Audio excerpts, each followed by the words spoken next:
ಏನ್ ಹೇಳ್ತೀರಿ, ಗ್ಯಾಸ್ ಇದ್ದು ಎಷ್ಟು ಸಮಸ್ಯೆ ಆಗ್ತಾ ಇದೆ? ಅದ್ರ ಮೇಲೆ ಈಗ ಕೊಡ್ತೀನಂದ್ರೆ ಅಂತ ಹೇಳ್ತಾ ಇದ್ದಾರೆ. ಈಗ ಹೊರಗಡೆಯಿಂದ ಆರ್ಡರ್ ತಗೊಂಡಿರ್ತೀವಿ ನಾವು ಮೊದಲೇ.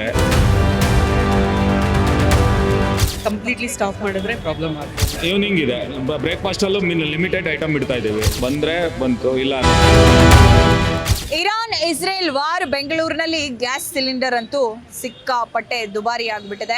ಸೊ ಎಲ್ಲ ಕಡೆ ಶಾರ್ಟೇಜು ಕೂಡ, ಹಾಗೆಯೇ ವಾರ್ ಮುಂದುವರೆದ್ರೆ ಇನ್ನೊಂದು 25 ದಿನದಲ್ಲಿ ಎಲ್ಲೂ ಕೂಡ ಗ್ಯಾಸ್ ಸಿಲಿಂಡರ್, ಕಮರ್ಷಿಯಲ್ ಗ್ಯಾಸ್ ಸಿಲಿಂಡರ್ಗಳು ಸಿಗೋದಿಲ್ಲ. ಹಾಗೆ ಹೋಟೆಲ್ಗಳಿಗೂ ಕೂಡ ಈಗಾಗಲೇ ಸಪ್ಲೈ ಒಂದಷ್ಟು ಕಡಿತವಾಗಿದೆ. ನಾವೀಗ ಬೆಂಗಳೂರಿನ ರಾಮೇಶ್ವರಂ ಕೆಫೆಯಲ್ಲಿ ಇದ್ದೀವಿ. ಸೊ JP ನಗರಲ್ಲಿರುವಂಥ ಒಂದು ರೆಸ್ಟೋರೆಂಟ್ ಇದು. ಸೊ ಇಲ್ಲಿ ಯಾವ ರೀತಿ ಇದೆ ಪರಿಸ್ಥಿತಿ, ಗ್ಯಾಸಿನ ಬೆಲೆಗೆ ಹೇಗೆ ಕೊರತೆ ಆಗ್ತಿದೆಯಾ, ಏನು ಎಲ್ಲದ್ರ ಬಗ್ಗೆ ಇಲ್ಲೇ ಡೀಟೇಲ್ಸ್ ಅನ್ನ ತಗೊಳ್ಳೋಣ. ಹೋಟೆಲ್ ಪ್ರೈಸ್ ದುಬಾರಿ ಆಗುತ್ತಾ? ಗ್ಯಾಸ್ ಸಿಲಿಂಡರ್ ಅಂತೂ 60 ರೂಪಾಯಿ ಜಾಸ್ತಿ ಏರಿಕೆ ಆಗಿದೆ.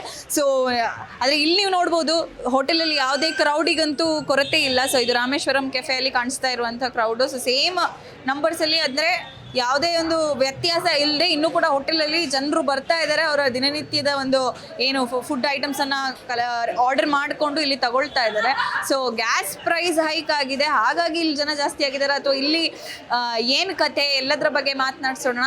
ಬನ್ನಿ, ಇಲ್ಲಿನ ಮ್ಯಾನೇಜರ್ ನಮ್ಮ ಜೊತೆಗಿದ್ದಾರೆ, ಬನ್ನಿ ಅವ್ರನ್ನ ಮಾತಾಡ್ಸೋಣ. ಹೆಲೋ ಸರ್, ನಿಮ್ಮ ಹೆಸರು? ನಾಗೇಂದ್ರ.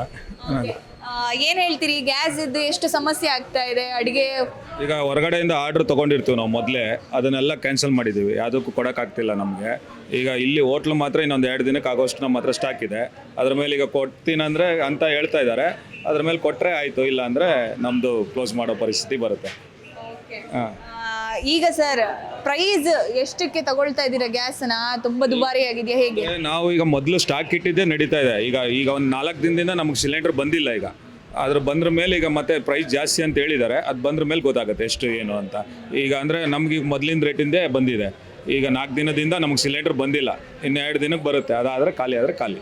ಪ್ರತಿನಿತ್ಯ ಎಷ್ಟು ಗ್ಯಾಸ್ ತಗೊಳ್ತೀರಿ, ಎಷ್ಟು ಏನು ವ್ಯತ್ಯಾಸ ಆಗುತ್ತೆ? 10 ಸಿಲಿಂಡರ್ ತೊಗೊತೀವಿ ಡೈಲಿ. ಈಗ ಅಂದರೆ ನಮ್ಮ ಹತ್ರ ಒಂದು 40 ಸಿಲಿಂಡರ್ ಸ್ಟಾಕ್ ಇತ್ತು, ಅದು ನಡೀತಾ ಇದೆ. ಅದು ಬಿಟ್ಟರೆ ಈಗ ಮತ್ತೆ ಸ್ಟಾಕ್ ಇಲ್ಲ ನಮ್ಮ ಹತ್ರ. ಹಂಗಂದ್ರೆ ಇನ್ನು ಎಷ್ಟು ದಿನ ತನಕ ಈಗ ಹೋಟೆಲ್ ನಡೆಸ್ಬೋದು? ಎಷ್ಟು ದಿನ? 2 ದಿನ ನಡೆಸ್ಬೋದು ಅಷ್ಟೇ. ಬಂದಿಲ್ಲ. ಏನು ಮ್ಯಾನೇಜ್ಮೆಂಟಿಂದ ಏನು ಡೈರೆಕ್ಷನ್ಸ್ ಇದೆ, ಏನು ಹೇಳಿ? ಅದೇ ಬರುತ್ತೆ ಅಂತ ಹೇಳಿದ್ದಾರೆ ಅವರು. ಟೋಟಲಿ ನಮ್ಮ ಗ್ರೂಪ್ ಆಫ್ ಹೋಟೆಲ್ಸಿಂದ ಮಾತಾಡಿದ್ದೀವಿ ಅಂತ ಹೇಳಿದ್ದಾರೆ. ಬಂದರೆ ಬಂತು, ಇಲ್ಲ ಅಂದರೆ ಎಲ್ಲರಿಗೂ ಆಗಿದ್ದ ಪ್ರಾಬ್ಲಮ್ ನಮಗೂ ಆಗುತ್ತೆ. ಬಂದಿಲ್ಲ ಅಂದರೆ ಇನ್ನೊಂದು 2-3 ದಿನದಲ್ಲಿ ನೀವು ಕ್ಲೋಸ್ ಮಾಡುವಂಥ ಪರಿಸ್ಥಿತಿ ಬಂದಿದೆ. ಏನು ಈಗ ನಮ್ಮ ಕೈಯಲ್ಲಂತೂ ಏನೂ ಇಲ್ಲ. ನಾವಂದರೆ ಏನಿದ್ರು ಇಲ್ಲಿಂದ ಪರಿಸ್ಥಿತಿಗಳನ್ನ ಅರ್ಥ ಮಾಡ್ಕೊಂಡು ಮಾಡ್ಬೋದು. ಕಸ್ಟಮರ್ಗಳಂದರೆ ಸಹಕರಿಸ್ಬೇಕು. ಆದಷ್ಟು ನಾವು ಐಟಮ್ಗಳನ್ನೂ ಕಮ್ಮಿ ಮಾಡಿದ್ದೀವಿ. ಈಗ ಊಟ ಎಲ್ಲ ನಿಲ್ಲಿಸಿದ್ದೀವಿ, ಯಾವುದು ಮಾಡ್ತಾಯಿಲ್ಲ. ಮೇಯ್ನ್ ಆಗುವಂಥ ಐಟಮ್ ಮಾತ್ರ ಮಾಡ್ತಾಯಿದ್ದೀವಿ, ಮಿಕ್ಕಿದೆಲ್ಲ ಕ್ಲೋಸ್ ಮಾಡಿ.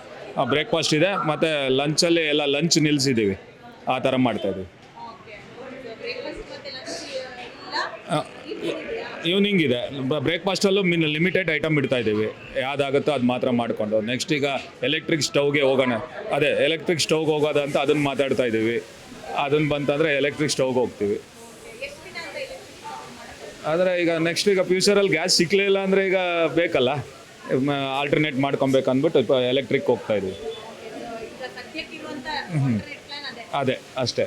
ಒಂದು ವೇಳೆ ಗ್ಯಾಸ್ ಸಿಗಲಿಲ್ಲ ಅಂತ ಹೇಳಿ ಆದರೆ ಇಲೆಕ್ಟ್ರಿಕ್ ಸ್ಟವ್ಗಳನ್ನು ಬಳಸ್ಕೊಂಡು ಅಡುಗೆಯನ್ನು ಮಾಡಿಕೊಂಡು, ಸೊ ನೀವು ನೋಡ್ಬೋದು ಬ್ರೇಕ್ಫಾಸ್ಟ್ ಐಟಮ್ಸನ್ನು ಲಿಮಿಟ್ ಮಾಡಿದ್ದೀವಿ, ಮಧ್ಯಾಹ್ನ ಊಟವನ್ನು ಕಡಿತಗೊಳಿಸಿದ್ದೀವಿ, ಈವ್ನಿಂಗ್ ಸ್ನ್ಯಾಕ್ಸಲ್ಲೂ ಕೂಡ ತುಂಬಾ ಐಟಮ್ಸ್ಗಳನ್ನು ಕಡಿಮೆ ಮಾಡಿದ್ದೀವಿ ಅಂತೇಳಿ. ಸೊ ಇಲ್ಲಿ ರಾಮೇಶ್ವರಂ ಕೆಫೆ ಪರಿಸ್ಥಿತಿ ಇದು. ಏನಾದರೂ ಇನ್ನೂ 2-3 ದಿನದಲ್ಲಿ ಗ್ಯಾಸು ಬಂದಿಲ್ಲ ಅಂತ ಅಂದರೆ ಏನೋ ಹೋಟೆಲನ್ನೇ ಮುಚ್ತೀವಿ. ಇದು ಸಿಲಿಕಾನ್ ಸಿಟಿಯ ಪ್ರಮುಖ ತಾಣ JP ನಗರಲ್ಲಿರುವಂಥ ಹೋಟೆಲು. ಸಿಕ್ಕಾಪಟ್ಟೆ ಫ್ಯಾನ್ ಫಾಲೋವಿಂಗ್ ಕೂಡ ಈ ಒಂದು ಹೋಟೆಲ್ಗಿದೆ. ಬನ್ನಿ ಮಾತಾಡ್ಸೋಣ. ಸರ್, ಗ್ಯಾಸ್ ಪ್ರೈಸ್ ಹೈಕ್ ಆಗ್ತಾ ಇದೆ, ಹೋಟೆಲ್ ಇನ್ನು ರಾಮೇಶ್ವರಂ ಕೆಫೆ 3 ದಿನದಲ್ಲಿ ಕ್ಲೋಸ್ ಮಾಡ್ತೀವಿ ಗ್ಯಾಸ್ ಸಿಕ್ಕಿಲ್ಲ ಅಂತಂದರೆ ಏನು ಹೇಳ್ತೀರಿ?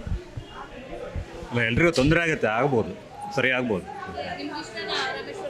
ಇಲ್ಲ ಹೌದು ಡೈಲಿ ಬರ್ತೀವಿ ನಾವು. ಕಾಫಿ ಕೂಡ ಬರ್ತೀವಿ. ಕಾಫಿ.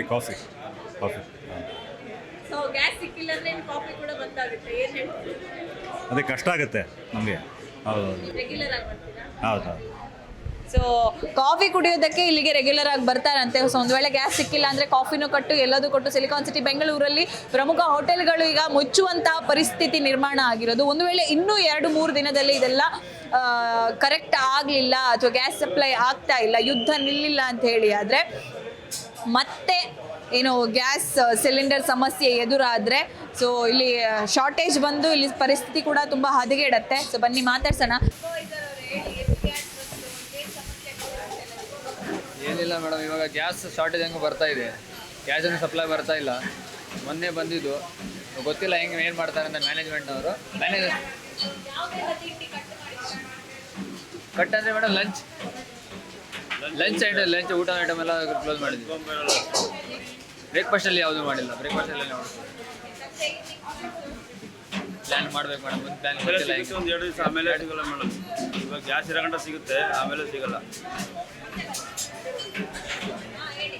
ಇವಾಗ ಸಿಗುತ್ತೆ ಗ್ಯಾಸ್ 2 ಗಂಟೆ, ಗ್ಯಾಸ್ ಖಾಲಿ ಆದಮೇಲೆ ಸಿಗೋದಿಲ್ಲ. ಅದು ಇರುತ್ತೆ ಒಂದು 500-600 ಹಂಗಿರುತ್ತೆ. ಇವಾಗ ಕಸ್ಟಮರ್ ಕಮ್ಮಿ ಆಗಿದ್ದಾರೆ. ಇವಾಗ ಟೋಕನ್ ಒಂದು 500 ಆಗಿದೆ. ಗ್ಯಾಸ್ ಸಮಸ್ಯೆ ಇಲ್ಲ, ಇದು ಸಾಕಿತ್ತಲ್ಲ ಅದಿದೆ. ನೆಕ್ಸ್ಟ್ ನೋಡ್ಬೇಕು ಮುಂದೆ. ಸಿದ್ದು ಅಂತ ತುಕಾರಾಮ್ ಅಂತ.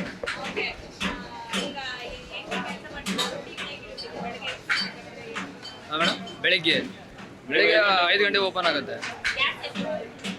ಗ್ಯಾಸ್. ಹಾಗೆ 5 ಗಂಟೆಗೆ ಓಪನ್ ಆದ್ಮೇಲೆ ಸ್ಟಾರ್ಟ್ ಮಾಡ್ಕೊಂಡ್ಬಿಡ್ತೀವಿ ಗ್ಯಾಸ್. ಸಿಲಿಂಡರ್ಗಳು ಮಾರನೇ ದಿನನೇ, ಮುಂಚೆ ದಿನನೇ ನಾವು ಇದು ಮಾಡ್ಕೊಂಡಿರ್ತೀವಿ ಸಪ್ಲೈ. ಬಟ್ ಇವಾಗ ನೋಡಬೇಕು, 2 ದಿನ ಅಷ್ಟೇ ಆಗ್ಬೋದು. ನೆಕ್ಸ್ಟ್ 2 ದಿನ ಮುಂದೆ ಗೊತ್ತಿಲ್ಲ.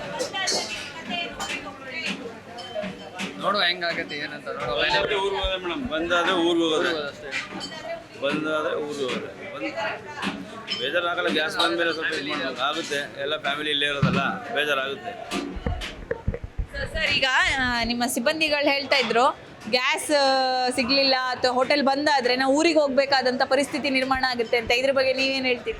ಏನು ಮಾಡೋದು ಈಗ ಎಲ್ಲರಿಗೂ ಈಗ ನಾನು ನೋಡ್ದಂಗೆ ಬೆಳಗ್ಗೆ ನಾನೀಗ ಮನೆಯಿಂದ ಬರುವಾಗಲೇ ನಾನು ನೋಡ್ದಂಗೆ ದಿನ ಹೋಟ್ಲಾಗೋ ಓಪನ್ಗಳೆಲ್ಲ ಈಗಲೇ ಕ್ಲೋಸ್ ಆಗಿದ್ದಾವೆ. ಎಲ್ಲರಿಗೂ ಆಗಿದ್ದು ನಮಗೂ ಆಗುತ್ತೆ ಅನ್ನೋದು ತಿಳ್ಕೊಬೇಕು. ಆದರೂ ನಮಗೆ ಹೊಟ್ಟೆಪಾಡಿಗೆ ಮಾಡಲೇಬೇಕಲ್ಲ. ಅವ್ರಿಗೆ ತುಂಬ ಕಷ್ಟ ಆಗುತ್ತೆ. ಇದು ನಮ್ಮ ವರ್ಕರ್ಸ್ ಅನ್ನೋರಿಗೆ ತುಂಬ ಹೊಡ್ತಾನೆ ಇದೆ. ದೊಡ್ಡ ಹೌದು. ಈಗ ಅವರಿಗೆ ಈಗ ನಮ್ಮ ಮ್ಯಾನೇಜ್ಮೆಂಟ್ ಹೇಳಿರೋದು ನಾವು ಸಾಲ್ವ್ ಮಾಡ್ತೀವಿ, ಆದಷ್ಟು ಪ್ರಯತ್ನ ಮಾಡ್ತೀವಿ. ಇಲ್ಲ ಎಲೆಕ್ಟ್ರಿಕಿಗೆ ಹೋಗೋಣ ಅಂತ ಹೇಳಿದ್ದಾರೆ. ಅದು ಆಗಬೇಕಲ್ಲ, ಕೂಡಲೇ ಆಗೋದಂದರೆ ಮತ್ತೆ ಎಲ್ಲ ಸಿಸ್ಟಮ್ ಚೇಂಜ್ ಮಾಡಬೇಕು. ಅದಕ್ಕೋಸ್ಕರ ಟೈಮ್ ತೊಗೊಳುತ್ತೆ. ಆದಷ್ಟು ಪ್ರಯತ್ನ ಮಾಡ್ತೀವಿ, ಕಸ್ಟಮರ್ ಸರ್ವಿಸ್ ಕೊಡ್ಲಿಕ್ಕೆ ಟ್ರೈ ಮಾಡ್ತೀವಿ. ಈಗ ಗ್ಯಾಸ್ ಸಿಗ್ಲಿಲ್ಲ ಅಂತಂದ್ರೆ ಹೋಟೆಲ್ಗಳಿಗೆ ಸಮಸ್ಯೆ, ಅಲ್ಲಿ ಕೆಲಸ ಮಾಡುವವರಿಗೆ ಸಮಸ್ಯೆ. ಸೊ ಊಟ ತಿಂಡಿ ಎಲ್ಲೆಲ್ಲಿ ಸಣ್ಣ ಪುಟ್ಟ ಹೋಟೆಲ್ಗಳಂತೂ ಈಗಾಗಲೇ ಮುಚ್ಚಿಬಿಟ್ಟಿವೆ. ಸೊ ಒಂದಕ್ಕೆ ಒಂದು ಲಿಂಕ್ಡ್ ಆಗಿ ಪ್ರೈಸ್ ಕೂಡ, ಬೆಲೆ ಏರಿಕೆ ಕೂಡ ಆಗುತ್ತೆ. ಸೊ ಒಂದಕ್ಕೊಂದು ಇಂಟರ್ಲಿಂಕ್ ಇರೋದ್ರಿಂದ ಗ್ಯಾಸ್ ಒಂದು ಸಿಗ್ಲಿಲ್ಲ ಅಂದ್ರೆ ಇದು ಎಲ್ಲದರ ಮೇಲೆ ಪ್ರಭಾವವನ್ನು ಬೀರುತ್ತೆ. ಆದಷ್ಟು ಬೇಗ ಈ ಸಮಸ್ಯೆ ಕೊನೆಗಾಣಲಿ, ಹಾಗೆಯೇ ಯುದ್ಧ ಕೂಡ ನಿಲ್ಲಿ ಅಂತ ಹೇಳ್ತಾ ಕ್ಯಾಮ್ರಾ ಪರ್ಸನ್ ಶ್ರೀನಾಥ್ ಜೊತೆ ಭೂಮಿಕಾ ವಿ, ವಿಜಯವಾಣಿ, ಬೆಂಗಳೂರು.